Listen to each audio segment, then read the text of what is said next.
అన్ని వర్గాల ప్రజలు మాట్లాడారు వేదిక పైన. మాట్లాడిన వారందరూ కూడా ఒకసారి మనం పరిశీలిస్తే 3 విషయాలపైన వారి వారి అనుభవాలు ఎన్టీ రామారావు గారు చేసిన సీఎం గా చేసిన సమయంలో ఏమైతే ఆయన కొత్తగా తీసుకొని వచ్చారో వాటి గురించి వారి వారి అనుభవాలు చెప్పడం జరిగింది. ముఖ్యంగా సామాజికంగా కానీ, రాజకీయంగా కానీ, ఆర్థికంగా కానీ ఏ విధమైన మార్పులు తీసుకొచ్చారు ఎన్టీ రామారావు గారు అని చెప్పి వారందరూ కూడా చాలా క్లియర్ గా కూడా చెప్పడం జరిగింది. ముఖ్యంగా సామాజికంగా అయితే చాలా మంది మాట్లాడారు.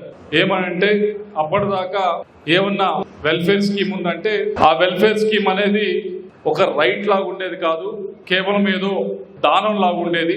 కానీ ఎన్టీ రామారావు గారు వచ్చిన తర్వాతే 2 కేజీలు బియ్యం అనేది ఒక రైట్ లాగా ఎవరికైతే అర్హత ఉందో ప్రతి ఒక్కరికి కూడా ఇవ్వాలి అని చెప్పి ఆయన మొదటగా స్టార్ట్ చేశారు. దాని తర్వాత సరే చాలా మంది ముఖ్యమంత్రులు వచ్చారు, చాలా స్కీమ్స్ పెట్టారు. కానీ ఆయనతోనే అంకురార్పణ జరిగింది, ఒక రైట్ కింద ఇవ్వాలి ఏదన్నా వెల్ఫేర్ స్కీమ్ ఇస్తే అని.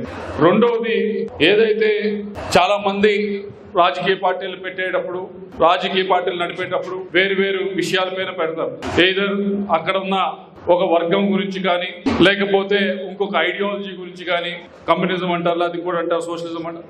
కానీ ఎన్టీ రామారావు గారు పార్టీ పెట్టినప్పుడు తెలుగు ప్రజల ఆత్మగౌరవం అనే నినాదంతో ఆ రోజు పెట్టడం జరిగింది. అది ప్రజల్లోకి తీసుకువెళ్ళడం జరిగింది. నేను పార్టీ పెడతా ఉంది మీ గౌరవం పెంచడానికి అనే ఉద్దేశంతో అనేది ప్రజల్లోకి తీసుకెళ్ళడం జరిగింది. దాంతోనే పార్టీ పెట్టారు, దాన్నే ప్రజల్లోకి తీసుకెళ్ళడం జరిగింది. అది ముఖ్యంగా ఒక సామాజికంగా మనం గర్వంగా ఉండాలి, గౌరవంగా ఉండాలి అంటే మనం రోజు దేని గురించి, నిత్యావసర సరుకుల గురించి, నిత్యావసరాల గురించి వారి దగ్గర వీరి దగ్గర అడిగే పరిస్థితి ఉండకూడదు. మనకి గవర్నమెంట్ అనేది అందించాలి. 2 కేజీల రైస్ అయినా, పక్కా ఇల్లు అయినా, ఏ సంక్షేమ కార్యక్రమం అయినా డిమాండ్ డ్రివెన్, రైట్ బేస్డ్ గా అవ్వాలి అనే ఉద్దేశంతోనే ఆయన అంకురార్పణ చేశారు. దాంతో పాటుగా తెలుగు వారికి ఆత్మగౌరవం అనే నినాదంతో ముందుకు వెళ్ళడం జరిగింది. అలాగే రాజకీయంగా అప్పటిదాకా చాలా రీజనల్ పార్టీస్ ఉన్నాయి, ప్రాంతీయ పార్టీలు ఉన్నాయి. కానీ ఎవరు కూడా వారి రాష్ట్రాన్ని తప్పించి బయట ఎప్పుడు ఆలోచించిన పరిస్థితి. కానీ ఎన్టీ రామారావు గారే లేదు, రీజనల్ పార్టీస్, ప్రాంతీయ పార్టీలు కూడా దేశ రాజకీయాల్లో పాల్గొనాలి, దేశ రాజకీయాలను ముందుకు తీసుకెళ్లాలి అనే నినాదంతో ముందుకు వెళ్ళడం జరిగింది. ఏది చేసినా సంచలనమే. ఆ రోజు నేషనల్ ఫ్రంట్ పెట్టారు. ప్రధానమంత్రిని ఒక ప్రాంతీయ పార్టీ ప్రధానమంత్రిని, సాక్షాత్తు భారతదేశ ప్రధానమంత్రిని ప్రాంతీయ పార్టీ ముందుకు తీసుకెళ్లి పేరు ప్రతిపాదించే పరిస్థితికి ఎన్టీ రామారావు గారు తీసుకు. అలాగే అప్పటిదాకా రాజకీయంగా మార్పుల్లో ఇందాక చెప్పారు పెద్దలు, చాలా అప్పటిదాకా ఎమ్మెల్యే సీట్లు కానీ, ఎంపీ సీట్లు కానీ కొన్ని వర్గాల ప్రజలు మాత్రమే పోటీ పడేవారు. మిగతా వారికి ఎప్పుడు కూడా అర్హత ఉండేది కాదు, అంత అవకాశం ఉండేది కాదు. అర్హత ఉన్నా కానీ అవకాశం ఉండేది కాదు. ఎన్టీ రామారావు వచ్చిన తర్వాత కాదు, బీసీలకు కూడా ఇవ్వాలి, సీట్లు ఇవ్వాలి అని చెప్పి వెతికి మరీ ఇచ్చారు. అది రాజకీయంగా కొత్తగా తీసుకొచ్చిన మార్పు. అలాగే వారితో పాటుగా అప్పటిదాకా చదువుకున్న వారు పెద్దగా రాజకీయాల్లోకి వచ్చేవారు. ఎందుకు ఈ తలనొప్పి మనకని, అది కూడా చదువుకున్న వారిని, డాక్టర్లని, లాయర్ని వెతికి మరి ఎమ్మెల్యే సీట్లు ఇచ్చి వాళ్ళని ఎంకరేజ్ చేసి మీరు కూడా రాజకీయాల్లో ఒక రకాలు రావాలి, ప్రజలకు సేవ చేయాలని చెప్పి మరొక కొత్త మార్పు ఆయన శ్రీకారం చుట్టడం జరిగింది. వీటితో పాటుగా పరిపాలించేటప్పుడు ఏదో జిల్లా లెవెల్లోనే అధికారులు అంటూ ఉండటం కాదు, మండల స్థాయిలో వెళ్ళాలి.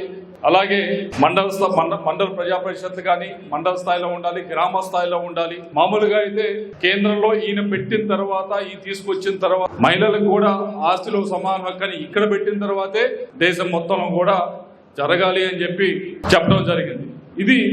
ఇది ఎందుకు చెప్తా ఉన్నానంటే చాలా మంది అనుకుంటారు కేవలం రాష్ట్రాలు అంటే కేంద్రం ఇచ్చే దానిపైనే, కేంద్రం ప్రతిపాదించే బిల్లు పైన కానీ ఇచ్చే డబ్బు పైన మాత్రమే ఆధారపడి ఉంటుంది.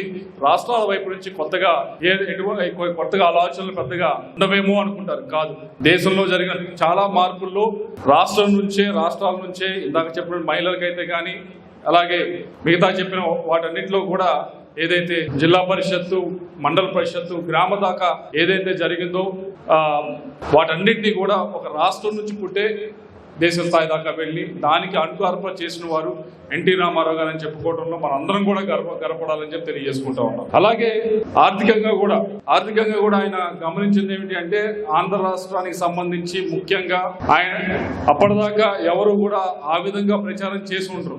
మేము కూడా వెంటనే, కానీ మీరు చూసుంటారు, మీరు కూడా ఆయనతో పాటు పరిగెత్తుంటారు ఆయన ప్రచారం చేస్తున్నప్పుడు.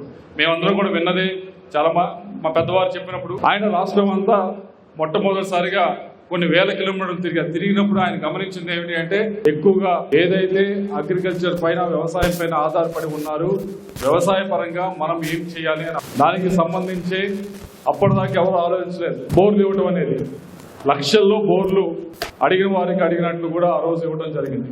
లిఫ్ట్ ఇరిగేషన్ స్కీమ్స్ అప్పటిదాకా పెద్ద లిఫ్ట్ ఇరిగేషన్ రావడం అంటే చాలా కష్టం. ఇప్పుడు కూడా చెప్తారు, చిలకలపేట ఆ ప్రాంతాల్లో చెప్తారు, ఆ సమయంలోనే మాకు లిఫ్ట్ ఇరిగేషన్ చాలా వచ్చింది. అలాగే ఇప్పటికి కూడా చెప్తారు, చెన్నై వాళ్ళు కానీ ఆ ప్రాంతం వాళ్ళు కూడా తెలుగు గంగ ప్రాజెక్ట్ ఆ సమయంలోనే ఆయనే తీసుకొచ్చారు. కేవలం ఆంధ్రాకే కాదు, అటు తమిళనాడు కూడా ఒక ఇరిగేషన్ స్కీమ్ ని పూర్తి చేసి మరి ఈ రోజుల్లో ఇరిగేషన్ స్కీమ్ స్టార్ట్ చేస్తే 10-15 సంవత్సరాలు పడతా ఉంది, కాదు 3-4 సంవత్సరాలు పూర్తి చేసి ఆయన చూపించడం జరిగింది. ఇవన్నీ కూడా ఎందుకు చెప్తాను అంటే ఏది చేసినా ఇందాక చెప్పినట్లు సంచలనం ఎన్టీ రామారావు గారు ఏది చేసినా చాలా దూరం ఆలోచించి ప్రతి ఒక్కదాన్ని కూడా ఒక మార్పు తీసుకురావాలి.